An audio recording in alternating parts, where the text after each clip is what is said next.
Hi everybody, welcome to Fierce and Pretty. I'm Hanni, and today I thought I would start my series on the Thoth Studies that I've been going on with great enthusiasm for the past few months. So I thought that in each episode I would go through one book and one Thoth deck that I do have, and I will start this in kind of a chronological order in which I've received these decks, and also in the order which I've read the books. So first of all, let's start with the deck that started this whole process. It is my vintage Thoth Greenie deck. I got this kind of by mistake. I wasn't planning on ever starting with the Thoth deck. I had these same thoughts about Aleister Crowley and about the Thoth deck that many people do have. But by mistake it ended up in my possession, and when I got the cards into my hands for the first time and I got to touch them, see the images, feel the quality, I was sold. The quality in this deck, how the cards feel and how they sound when you shuffle them, it is amazing. So I fell in love, started to actually the guy that sold me this deck, he was being really super helpful and guiding me to the right path on how to get along best with the Thoth Studies, and he suggested me to read this book. So I ended up ordering this one first and started to do my research on what books I would need to get and read to better understand this beautiful deck that is nothing like the Rider-Waite-Smith that I had been working on before. But this is the deck, my greenie. It's my most cherished deck now. So then the book that I started my journey into the Thoth Tarot was the book by Milo Duquette, Understanding Aleister Crowley's Thoth Tarot. We do have a lot of good reviews on this book already on YouTube, but I thought I would give my thoughts also on this book now. As you see, I have markings all over it, so it has been loved and cherished. So the structure of this book, first of all, I think it's structured really nice. It starts a bit from the history side, and here I also found about the other author, Phyllis Seckler. So I ended up getting this book, but I will go deeper into this later on. So he talks about the important people in the Golden Dawn Age. He goes through the unicursal hexagram card, what's the point behind it, and I touched the base with that one in my Golden Thoth review video. But then he goes into the Book of Law, and when I got to this far, I ended up in another detour. That's one thing I found in the Thoth Studies, that it just keeps on bringing these detours after detours after detours. But let's look at this detour here. So this detour ended up to be finding the Book of the Law by Aleister Crowley. And I think it is good for everybody who's studying the Thoth and reading the Thoth books to get this audiobook as I did. It costs €0, so it's free, or read it. It's not a long read, but after reading or listening this book, you will understand who are Nuit and Hadith, and better about the Aeon of Horus. So highly recommend checking this thing out quite early in your Thoth studies, even though it's not the easiest thing to understand what's it all about, but at least then you know who are these deities that they are all talking about in these Thoth books. So it goes through the Book of Law, and just a quick summary. It was during the 8th and 10th, between 8th and 10th of April in 1904 in Cairo, when Aleister Crowley received or channeled this Liber Alve Legis, the Book of the Law. And the Book of the Law ended up being the Law of Thelema. This, I don't know if you can call it a religious group, or what should I label it as, that was funded or created by Aleister Crowley after all this. Then quite early in this book we start to understand a bit more about the story behind the Aeon card against the Last Judgment, or the Judgment card, and why Crowley changed the card so totally and the whole meaning.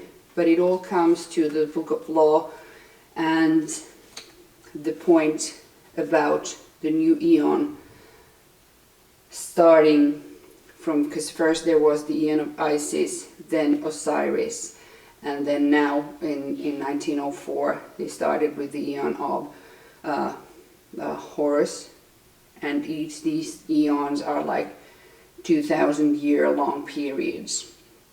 So it goes into that. But this chapter gives you a good picture about why the card is also changed and what he's all talking about. Then there is a long chapter about the secrets of the rose cross back, and I think this was really interesting section.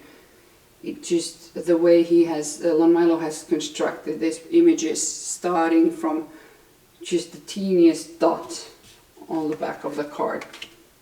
So everything starts here inside and it starts growing, and how the backs have been created. Then one great thing about this book, there are great tables. For example, here is the table from the Hebrew letters, the 3 mothers, the 7 doubles, and the 12 simple letters. But actually this was really interesting, as you can see on my markings, the whole process. You don't need to know all this to be able to read the Thoth. Definitely not. But it is really interesting to check it out. Then this book goes through quite thoroughly about all the colors that was used in the deck, and there is so much meaning and intention behind the choice of every single color that Lady Frida Harris used to color all the images.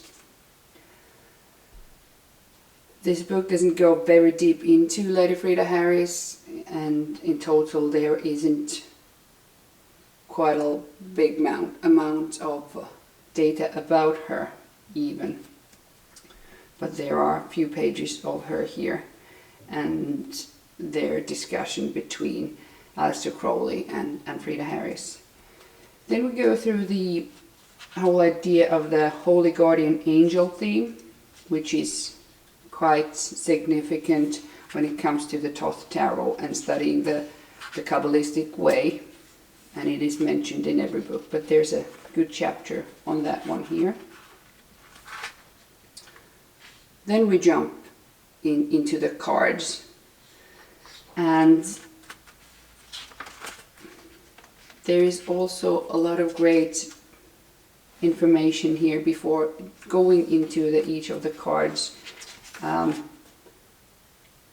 There are templates explaining the switch of, for example, how to really understand why justice and strength cards are in different positions in the Thoth-based decks. So in the Thoth, the strength card is the lust card, and it is numbered as the 11. And the justice card in the Thoth is adjustment, and it's numbered 8.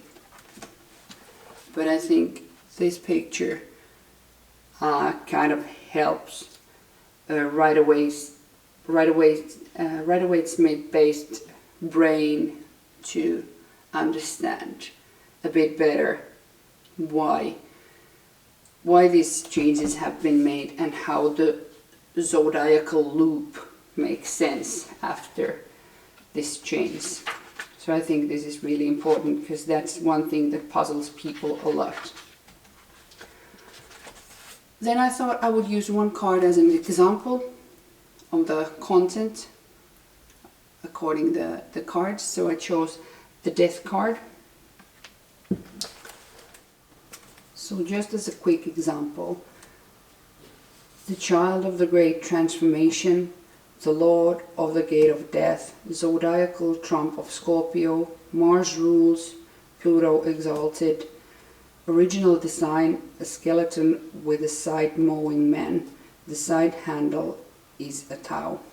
Hebrew letter Nun, fish, and as we see that in this card there are represented, there's the Nun, the fish, there's the Nun, but then there are the three. Scorpio is the only sign that has 3 forms of being, the lowest one being the scorpion, then the snake, and then the eagle. And then it goes through this card describing what's going on, and then there are in the start of each card a short paragraph between Aleister Crowley and Frida Harris, and in this one there is Harris wrote to Crowley in the fall of 1939. I will try out what you suggest. More work for the undertaker, says I. So these nice little quotes that helps to bring these cards alive a bit better. Then it goes through the aspects of the Scorpio, about the serpent and the scorpion and the eagle. And my favorite thing for this card in this book is, he wears the crown of Osiris and dances madly on the bottom of the sea. Instead of mowing down the living, he uses his sight to stir up bubbles of new lives from the out of the seemingly dead and decaying sediment. But here you see the amount of writing on the majors. After majors and the court cards, this book goes to the small cards, and here comes one of my special things about this book that I like, are these tables. And first it was a bit challenging to start to understand how the small cards go through the zodiacal year and create the decans and what they mean. So for example, me being a Scorpio, I have the 5, 6 and 7 of cups, and because I'm born in the 11th, I belong to the second decan, so I get the 6 of the cups. And this book actually helps a lot about understanding that.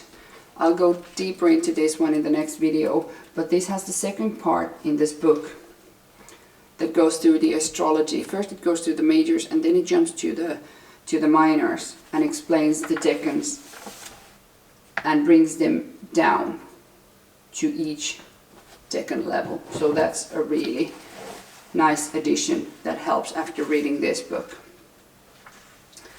But when it comes to divinatory meanings, actually, if you would just want to know the divinatory meanings of the Thoth deck, you could read these last few pages. And for example, let's use the same card, Death. It says transformation, change, voluntary or involuntary. In either case, logical development of existing conditions, yet perhaps sudden and unexpected.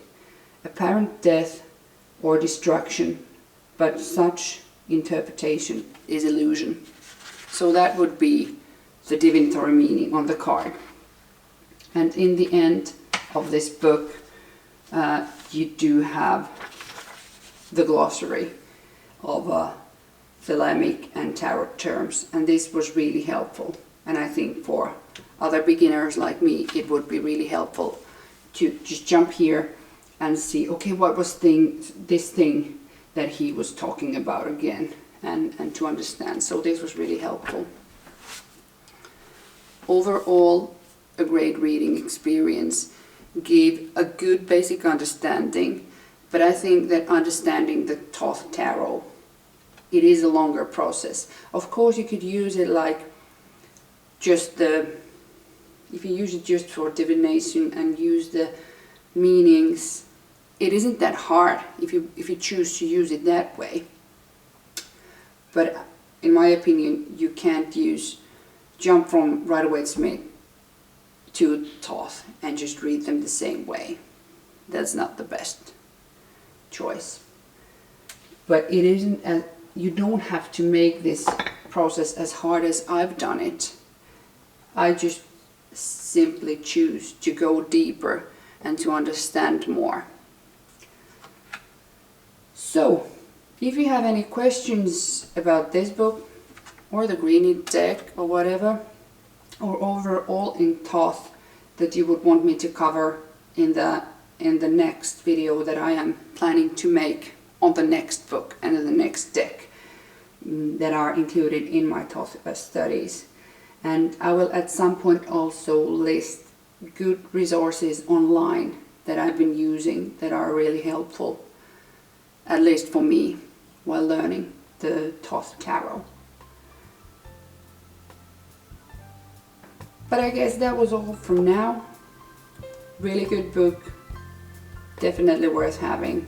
And for me, now that I've also transferred a little bit using Kindle on top of real actual books, this book I'd rather have as a book than in Kindle, because as you see, I've done, well, all these blue ones are for you guys, so I find the right places faster. But I've done a lot of markings, and this table of these I think I will be using the most. All the tables here, so I can find them easily. But until next episode and next time, thanks for watching. Bye!